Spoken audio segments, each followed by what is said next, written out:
तपाईँ यहाँ रातभरि बस्न चाहनुहुन्छ कि चिया चुरोट सुनाउनुहुन्छ भन्नुभयो सर मलाई त्यो चिसो छिडीमा नराखिदिनुहोस् म यहीँ बसेर चिया र चुरोट सुनाउँछु हुन्छ कसले सुन्नुभएको छ चिया र चुरोट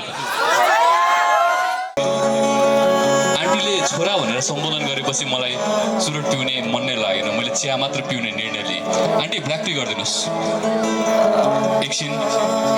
भित्रबाट कालो चिया मेरो अगाडि लिएर आएर उहाँले भन्नुभयो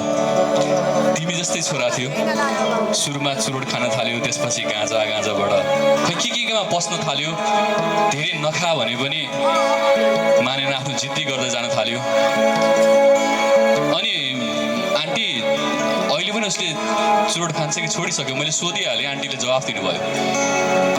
अहिले त हामीले खाऊ बाबु भनेर भन्न पनि सक्दैनौँ कहिलेकाहीँ यो फोनमा फोन गरेर मम्मी आज म घर ढिलो आउँछ कि भन्छ कि जस्तो लाग्छ झुकेर उसको लागि पनि एक भाग खाना बढी बसाल्छु उसले आफ्नो मन खुसी गर्दै गयो तर अब मैले उसलाई चुरोट खा र नखा भनेर रोक्न पनि सक्दिनँ यति भनेर आन्टी धनियाँको